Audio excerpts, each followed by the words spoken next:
This episode of Bulletproof Cash Flow is brought to you by Realty Dynamics. Learn how people like you can build substantial passive income while creating wealth for the long term through real estate investing. Visit rdyne.com. That's RDYNE.com. And so knowing what your options are on the financing side is really important. Maybe it's not a community bank. Maybe it's a hard money lender or a mid-market lender that you're going to refinance a deal out after you get it stabilized, and you go back in, you get traditional financing, you take the other guy out. So that aspect of it, knowing how to put that together, I think is really important, and that's what helps people grow. Working because you want to, not because you have to, is financial freedom. And we want to help you create that. Welcome to the Bulletproof Cash Flow Show. We're going to teach you how to achieve lifetime financial freedom through real estate investment. Your host is a multifamily syndicator and property developer. He's done deals reaching into the hundreds of millions of dollars. You'll hear from experts in all aspects of real estate investment, finance, development, and management. Everything you need is right here. This is the Bulletproof Cash Flow Show. And this is your host, Augustino Pintus. Hey everyone, it's Augustino. Most real estate investors don't think about protecting their assets or structuring their companies until it's too late. Now, real estate investing is a three-part process. The first part is tax planning, the second part is asset protection, and the third part is business planning. The best way to think about these three things is to appreciate the risks and put in a plan in place to mitigate those risks. Now, our next guest knows all about this. He is a writer and educator and has published hundreds of articles, videos, and workbooks on the subject of real estate investing and asset protection, including his most recent book, Asset Protection for Real Estate Investors. Now, using real-life examples and his personal experiences, he knows what it takes to work in investing and what to avoid. Now, he's also a successful attorney and real estate investor and a speaker. So he's used his innovative and dynamic strategies coupled with his knowledge to help individuals save millions of dollars in real estate and help them build wealth. Now, as one of the founding partners of Anderson Law Group, he's grown this tax firm to over 500 employees and assisting other real estate investors really exceed what they had planned all along, and that is to build wealth in real estate. Now, with all that, I'd like to welcome Clint Coons to the show. Clint, buddy, thanks for coming on, man. Hey, thanks for having me. I appreciate it. Yeah, you bet. Now, guys, if you like what Clint has to say, check out his website at andersonadvisors.com. Okay. Correct. Clint, Go ahead and tell listeners about your journey. Yeah, so my journey's been, I am an attorney. I went to law school, but the bug for real estate started when I was younger because my dad was an avid real estate investor. And I swear the only reason he wanted to have a couple of sons is that he saw indentured servitude as a way to build up a real estate portfolio. And so when I was a kid, that's what I would do every Saturday, Sunday morning. He'd come in the room at 6 a.m. So you got 30 minutes. Your mom's making breakfast, get in the truck, and we're going to go and work on this apartment building or rehab this house. And so I started doing that. And during my journey through college, I actually thought I was going to be a contractor because I was working as a framer when I was going to college. And I really had a passion for that. But I live in Washington State. And the thing about Washington State, between October and May, and even June, I would say, it rains all the friggin' time. And so I was out doing pickup work one day on a house and putting bird blocks in that the previous guy hadn't done right, and pouring down rain, and I slipped, and it's like, screw it.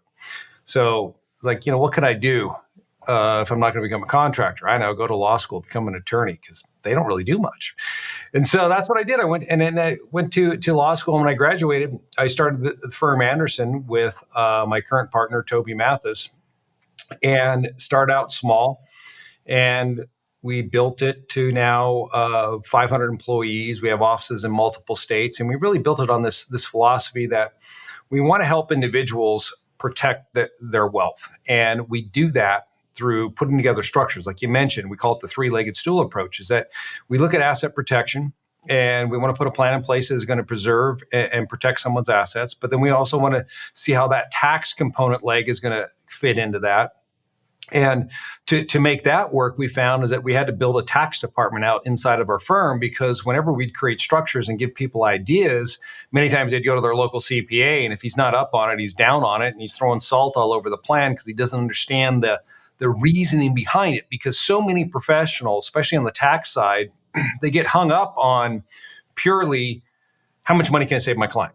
Am I going to put $6,000 back in their pocket, $8,000 back in their pocket, whatever that is? And they miss that business planning component side that for real estate investors, I know is really important, because our portfolio, Toby and I, we invest together. We're well over 300 and some properties. And of that, there's probably at least 260 of those are single family homes in multiple states.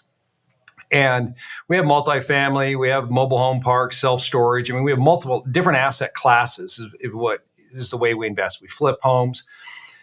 And our journey, along this way of building up my real estate investing portfolio, I saw the problems that not only our clients were facing, but I started facing the same issues about, how you structure yourself, how your personal tax returns look if you're applying for financing. All of that needs to be evaluated, because that's what's going to help you grow. And if you're missing those because the professionals you're working with don't understand what you're doing. And I always joke around. I said, go to an attorney and say you want to do a house hack strategy, and they're going to probably tell you it's illegal. You can't hack into someone's house because they're not investors. They don't understand what it is that we do. So how do you expect that you're going to get advice that's relevant? I mean, everyone can give you accurate information. You set up an LLC and it's going to protect your assets. But the question is it relevant to the strategies you're hoping to employ in your investing? And so that's where we excel at Anderson, is understanding that component of it. And that's a big deal, because I think that there's many, many investors out there right now, and that do not use professional support when it comes to the tax stuff. Sure, I mean, people generally know that. Oh yeah, I'll get tax write-offs on my real estate. That's all. That's usually about the limit, as all they know. But how you present this stuff on a tax return? How do you make it look? How do you take those write-offs appropriately and still show, if you're an entrepreneur anyway, show income to a lender that's going to expect to see you're making money, right? Because if all you're claiming is losses and everything is negative at the end, it scares them away generally, right? There's ways of presenting that. And many of these H&R Block doesn't know how to do that kind of stuff. They just don't. They don't know how to do that. And I think that's the value you guys bring, right? Well, I mean, like I said, my journey was just that. When we got Anderson up and running, and first couple of years there, I was doing really well. I'd make $500,000, and my goal was to eliminate that for federal income tax purposes. So I'm pulling in $500,000, not paying any federal income tax. I think I'm the smartest guy in the room, and I'm telling my clients, because when I'm teaching events, here's how you could reduce your taxes. But then I wanted to get involved in investing, and first thing that underwriter asked for is copy your 1040. Like, oh, you don't want to see that. Yeah, send that in. We have to see it. And then you turn it into them, and they're like, you make no money. And you're like, well, no, you're doing the two-step right here. Oh, yeah, I really do make money, but it just doesn't show up on my tax return. And so they think you're engaged in illegal activity because they don't understand that. And so that's when it taught me, hey, there are good deductions and there's bad deductions. And for a real estate investor, you got to stay away from those types of deductions that, yeah, they may reduce your taxes, but they're going to impair your ability to grow. Capitalize on the good deductions, and those are the ones that you can reduce them for federal income tax purposes, but underwriters are going to add them back in for lending purposes. And that's the key when we work with investors. And also where that income hits your 1040. That's important as well. Just by changing the structure up and how that entity is treated for federal income tax purposes, you can change the way the underwriter is going to look at your income when it comes to borrowing, because of the different boxes it falls into. And that's just been through, trial and error over 23 years of doing this that figured this stuff out. Yeah. Well, I mean, hey, listen, I can't stress enough how important this aspect of running your real estate business is, the stuff that you're talking about right now, because when I was first starting, I had no idea what I was doing. I just went to a regular old CPA. She was a great lady, great firm, very nice. I had no idea what the hell they were doing. They just didn't know how to handle it. They didn't know how to handle these assets. They didn't know how to take the deductions properly. Didn't know how to handle the income.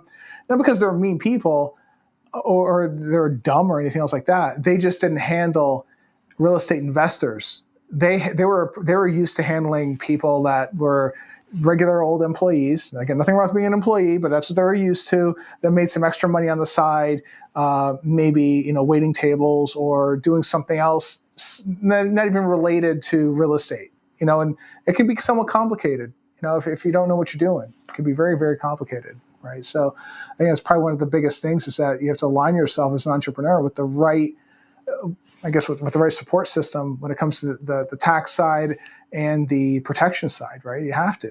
It's imperative. It's imperative. That's why we're doing this, right? That's right. Yeah. Hey, Augustino here, and I would love to connect directly with you. Text the word books to 844-428-1344 to receive weekly book recommendations from me. Well, let's dive into the first part of the stool there, the asset protection side of things. I mean, many people, I think that they often think they hear a bad story about someone slip and fall and then the landlord gets sued. They read about it in the newspaper. And they always think, oh, that happens to other people, but that never happened to me.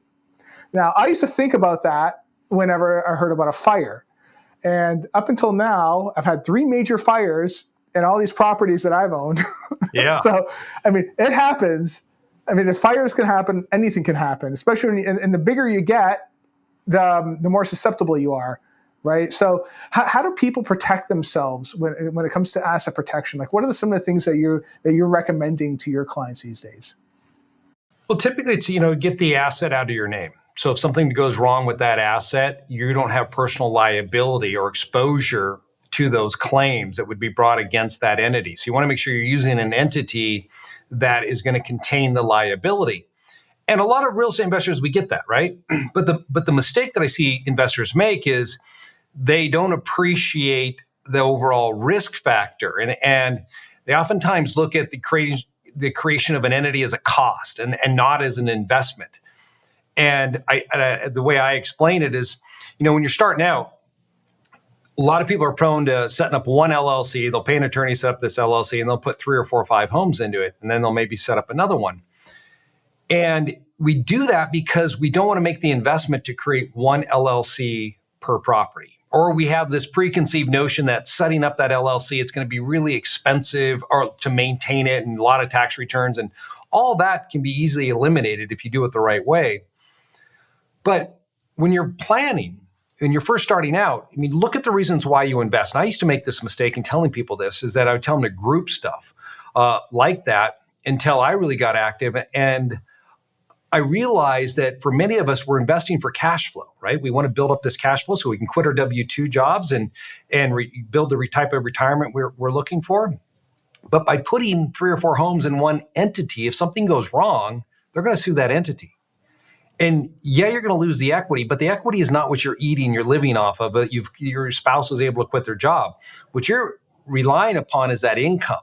And so that income goes away. So now you take a hit of $30,000 a year, an income that used to be there that's no longer coming into you. That's going to change your lifestyle. So I tell people is that when you're starting out with asset protection, you're starting out with investing, be more judicious in your approach to protecting your assets. I tell them, hey, 1 LLC per property, or maybe you're using a series, you're putting 1 per cell. And then people say, well, Clint, you have over 300 properties. Does that mean you have 300 LLCs? Hell no. It doesn't mean I have 3. I'm not that stupid, right? Because you get to a point where now you've got so many assets that you can group them. I'll put 10 properties per LLC.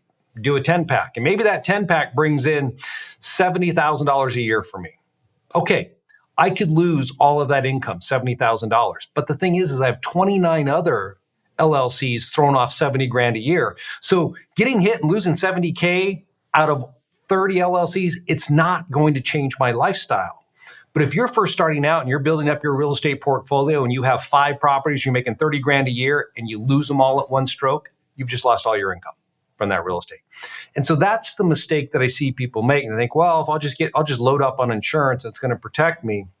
And in my experience, many times insurance companies are not in the game of paying out. They're looking for ways to exclude you from the policy, and they find nuances. I remember one of my clients several years ago was sued, and they stated, well, on page 15, you hired a valet company. Because the valet company didn't name us as an additional insured under their policy, you're not covered for that claim that was brought. And he was being sued for 15 mil. So it's little things like that come up, and people aren't aware of that if they don't have the client base and they haven't heard the stories. So I think asset protection, that first leg is really important for you protecting your assets, but also, and I'm kind of long-winded here, it's on the opposite side, is that we look at it from the standpoint is that maybe nothing happens with your real estate, but you get sued because something you're doing in your life. You sign an agreement to lease a space, and then your business doesn't work out and you back out, and then you get sued for $175,000 for the remaining lease term, or a purchase and sale agreement you don't close on. So then they sue you under that for specific performance or for damages, or you're just involved in a car accident. Question is, if that were to happen, everything that you have in your own name is easily attachable. And too many people make it really easy for attorneys to levy on their assets by the way they hold them. So I'm equally concerned about your savings account, the cash that you're using for your investing, get it out of your name. You want to make sure it's protected from personal creditors. You want to make sure if you're holding syndication interests, that you're not holding them directly. You're holding them through another entity, so that when you get that payout, that liquidation event, or that quarterly cash flow statement that's coming into you, it's not coming to you personally, it's coming to an LLC. So if you were involved in a lawsuit or there's a judgment against you, they can't swoop in and take it. So those are the things that I think are prudent from an asset protection standpoint. Nice. Now, when you're talking the insurance thing you mentioned a second ago, are you doing some sort of review of the insurance policy? Are you sitting down, or do you have people on your team that would sit down with your client to completely understand how the insurance policy is written, or to make sure you even have the right coverages? It's a waste of time. Here's why. Go back to the carrier. Say, I have a problem with this policy. Take it or leave it. They're adhesion contracts. I mean, that's the biggest mistake that people make in believing, is that they somehow have control over that contract, and they can rewrite the carrier contract to exclude certain things or include certain things. If you want to get it included, there's always going to be riders, add-ons you can pay to have things included into it, and they're going to charge you an arm and a leg. One of my partners used to work in the insurance industry, and he said they would have meetings down in Scottsdale, Arizona every year, and he would go down there. And he said it was this eye-opening experience how they would get up on stage and they talk about how much stuff they exclude now under their policies, and they're getting their clients to pay more. And so the whole industry, in my experience, is that with the policies themselves, you don't have negotiating power. It's here's what we offer, take it or leave it. And so you then have to rely upon yourself. And if you're using good planning, and you talked about houses burning down, in the last 6 months, I've had 2 properties burn right down to the foundation. Luckily, nobody got hurt. And again, it was faulty wiring, the old wiring in the walls that created the fire. But if somebody had died, you probably didn't have a working smoke detector in there, because tenants, they disable them. And then you get sued for that. And even though, you had a working smoke detector and it was checked off, but I know that a lot of times when I go into apartments, you find those smoke detectors, they're disabled. If they cook in their kitchen, and the steam and the smoke comes up, and that thing always goes off, so they just pull it off the wall and they throw it in the back of the closet.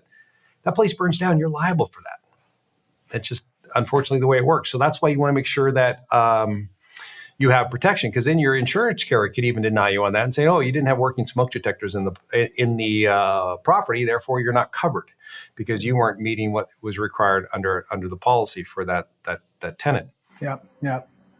And you touched on it a second ago too, it's riders. I mean, sure, they're limiting coverages. Maybe they're not even being upfront about it, but there are additional coverages you can pay for. It's not usually cheap, but you can pay for additional coverage. And it may be something for you to get to know and understand, especially the more complicated your deals become, right? The larger your deals are, these are the sorts of things that you may want to have a rider for, maybe an umbrella rider of some kind. I don't know what, but I think it's somewhat important to at least talk to your professional, your insurance pro about it, because it's one of those things that will protect you if if one of these insurance guys tried to weasel themselves out of paying for some damages, right? Yeah, and so the thing about asset protection planning, I tell people, is that if you set it up right, what you're able to do then is force the other side or get the other side to take your policy limits and go away. That's why I carry insurance. Is that when I go into that negotiation with them, you just say, listen, there's one property here. I've protected it. There's not a lot of equity. You can fight this with me. I've got a $50,000 legal limit on this policy. And so once I burn through my $50,000 legal limit, because my attorneys, they bill the living hell out of me. All right. So that's going to take a week knowing the way those guys eat. So what's going to happen then is they're going to start pulling from my policy limits. So right now that's setting at $750,000. You take 2 years to go through this case, it's probably going to be about $200,000 that's going to be left in this policy. So why don't we just settle? Because as you can see, there's not a lot for you to get, even if you do win. So using strategies, the way we talk about separating out your assets, maybe you use friendly liens to make it appear that you don't have much equity in the property, then gives you a stronger defense, gives you the ability to negotiate that down. And I mean, here's a perfect example. So about 2 months ago, one of my clients was involved in the situation where a personal judgment was entered against him for $1.7 million.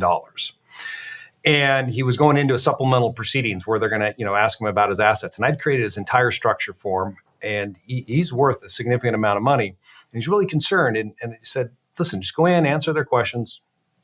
Don't give any information beyond whatever they ask. And he was going in without an attorney, of all things, which was just nuts because he's in California and I'm up here in Washington. So anyways, he goes in and they're talking and they're asking him questions. And finally it comes up, they said, well, who's your attorney? He said, well, I use this guy named Clint Coons. So the other attorney's in there pulls up my name, sees who I work for, and they see that I, do this asset protection for real estate investors. And they said, oh, I see you wrote a book, blah, blah, blah. And they said, let's turn this off for a minute. So they turned off the recorder. They went off the record and they said, so it looks like you're using asset protection, because they couldn't find anything in his own name because of the way we set stuff up. So you just can't run an asset search.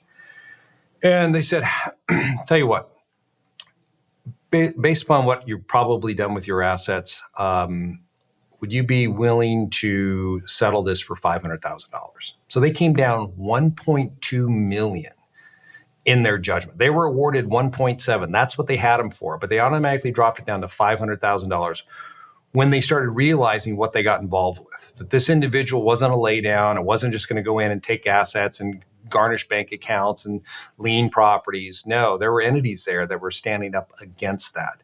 And so those are the wins that you get out of putting it. You're not going to protect everything. You may have to give something up, but the point is that you're giving up a very small piece of what you're worth. Yeah. Yeah, and I think it's also worth noting too. It's what I said before. That happens to other people, never happens to me. That's usually the type of mentality, and that's the type of mentality that'll get you in trouble, if you ask me. Because I bet that this individual was never ever thinking that he would be sitting opposite of a bunch of sharks that are up for taking $1.7 million of his equity in these deals. I would bet you money on that. Yeah, I mean, that's just it. I've never been sued. And I tell people this. I said, I've never been sued. But with all my real estate and all my tenants, could it happen? Absolutely. And so I don't fail to appreciate that risk.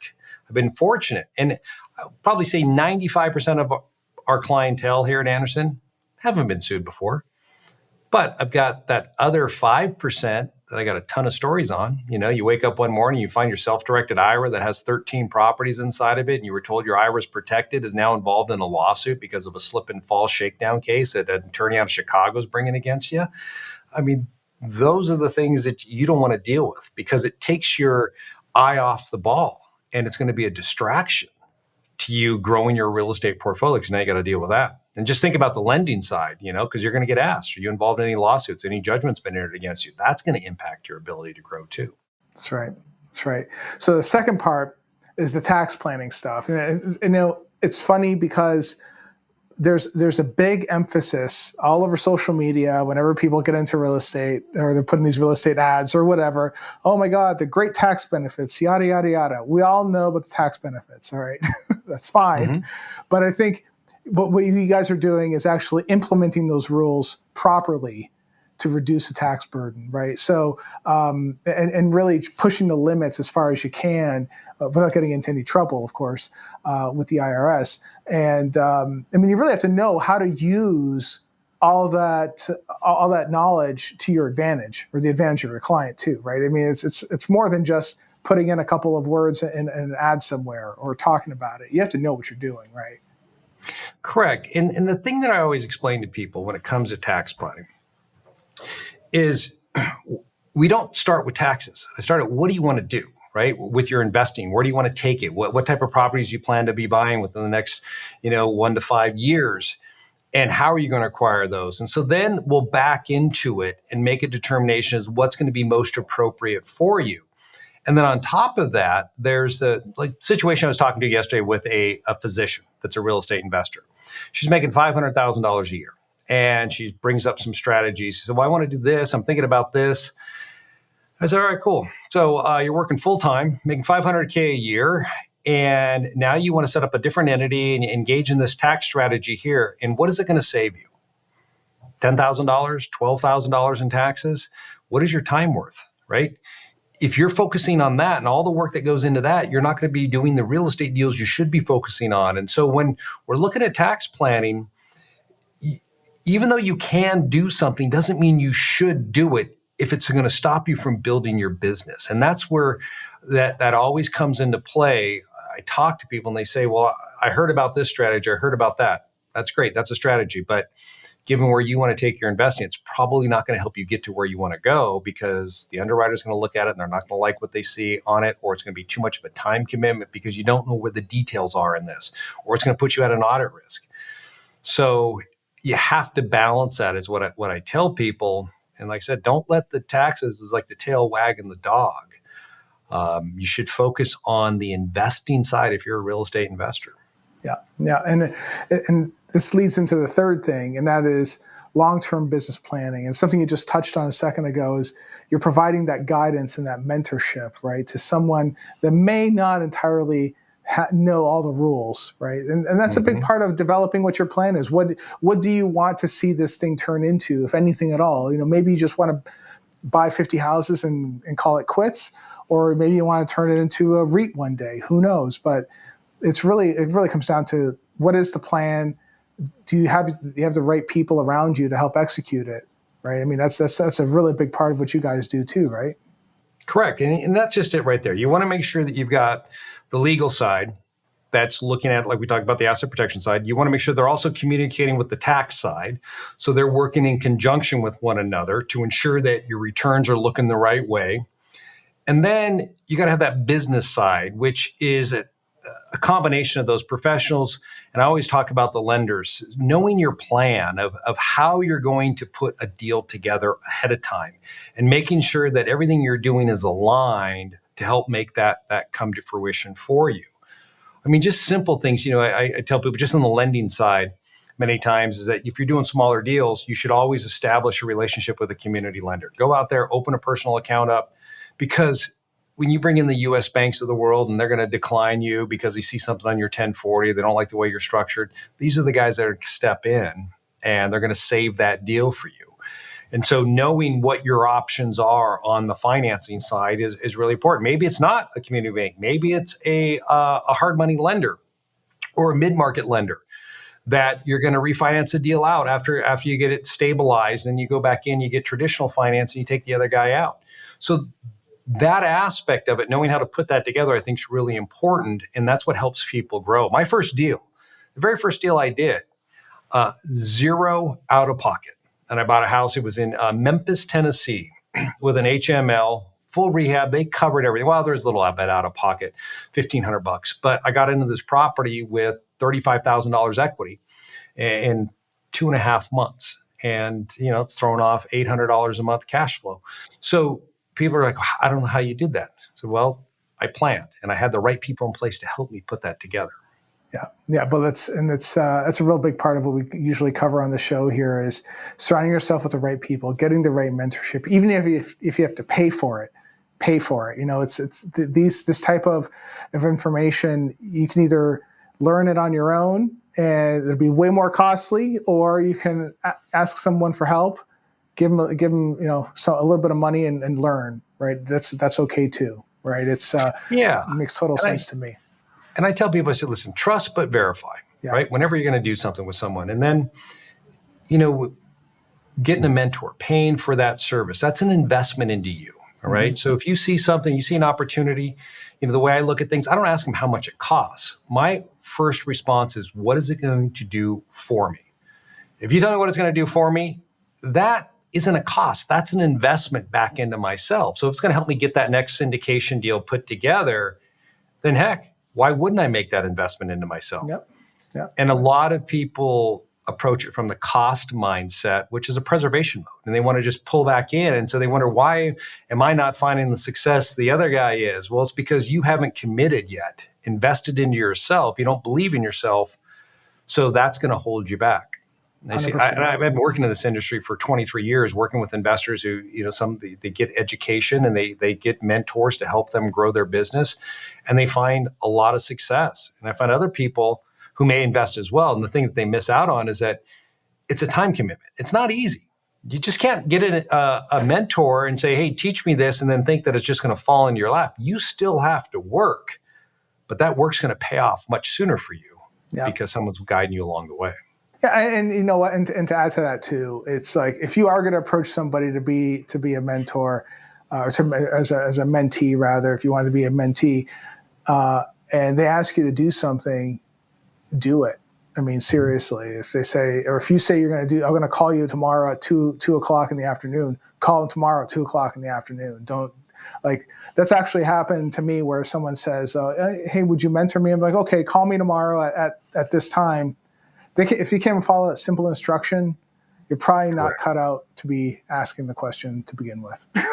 That's exactly right. So, because they're not committed. They're not committed. Exactly. So if you can't commit, why should I? Correct. You're wasting my time. Yeah, exactly. So it's like there's no need for that. No need for that. So now a big part of what you've built so far at the business, you have 500 employees. You guys are blowing it up out there. So tell me a little bit about how you put this team together. Like, who are these people? How'd you find them? And how do you build this thing? How do you build a team that's been able to do what they're doing? Well, it's internal. I mean, you bring people in, you teach them what they need to know to help our clients become successful. I mean, one of the things I always have with attorneys, I said, listen, you're coming in here, forget everything they taught you in law school. It's not going to help you in this business because they didn't teach you the things that help people build a business. And so it's a lot of training internally that we have to do with our staff to get them up to that level. CPAs, bookkeepers. I mean, teach them how to think differently. Think like a businessman. When you're working with the client, look for solutions. The answer is not just no. Ask questions. Like, for example, a client sent me an email the other day. Hey, can I sell my property out of an LLC? Well, simple answer to that is yes. And that's what most people, how they would respond to that. But that's not the correct response. The correct response is going to be, do you intend to engage in a 1031 exchange with that property? Is that something you're looking to do? How many members are there in that limited liability company? How is that LLC taxed? So now I have a foundation as to what's going on. Then I can advise on whether or not you should sell or how you should sell it, because people don't know to ask the right questions. And so you as an advisor need to know how to go back to them and ask them the questions that they're not asking of you. Yeah. And that's a big part of it though, too. It's like you're teaching people, you're teaching your team how to think, how to think around a specific problem, because most people would just say, sure, you can download this article. Let me know when it's done. That's it. Where you're doing some more probing and doing some more thinking for that investor, on their behalf, and that's huge. It really is. It really is. You're taking it a step further. That's awesome. I call it accurate information versus relevant. I'm talking to the attorneys. I said, listen, you get accurate information all day long and give yourself high fives for it, but if it's not relevant to the client's needs, then you're not doing them any good. And that's the understanding component that, we really drill down into the people that we hire so that they know that we're here to give relevant, not only accurate, but it has to be relevant to help them grow. Yeah. Excellent. All right, well, coming up to that time of the show here. So we've talked a lot of stuff for the last 45 minutes or so. What sort of bulletproof advice would you offer somebody, a potential investor perhaps, that's listening to our conversation here? What would you tell them? Get educated. Take advantage of every resource you can find, even if that means investing in yourself, getting a mentor. That is what's going to help you grow your business. I was fortunate enough growing up where I had a mentor. My father taught me a lot about real estate, and then I was a contractor or a framer, so I learned that other side of it as well.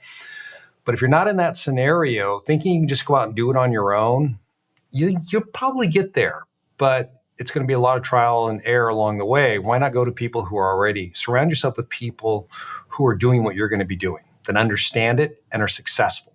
And that's what's going to help you achieve success. Always be around people that are smarter than you. Yeah. Love it. And bring them value. Value. Always try to bring them value first. Don't worry about what you get for yourself. That's I want to add to that advice. because it's funny how many people just want to take, but I think you'll get much more when you start giving back, to give back to that community of other investors too. So it's huge. It really is. Cool. All right, guys. Well, if you want to reach out to Clint, you can reach him via his website at andersonadvisors.com. Hope you got some insight on how to really protect your assets, how to really limit your tax burden. And of course, the business planning aspect is just as critical when you're setting up these businesses and building your wealth. All right. Thanks for tuning in, and I'll see you next episode.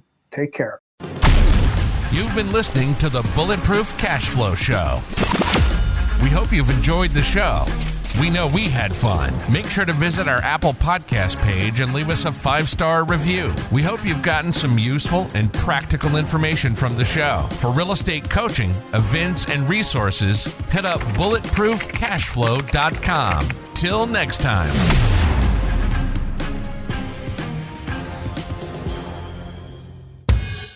No information in this episode should be considered specific, personal, or professional advice. Any investment opportunities mentioned on this show are limited to accredited or sophisticated investors. Any investments will only be made with proper disclosure and subscription documentation and subject to all applicable laws. Please consult an appropriate tax, legal, real estate, financial, or business professional for individualized advice.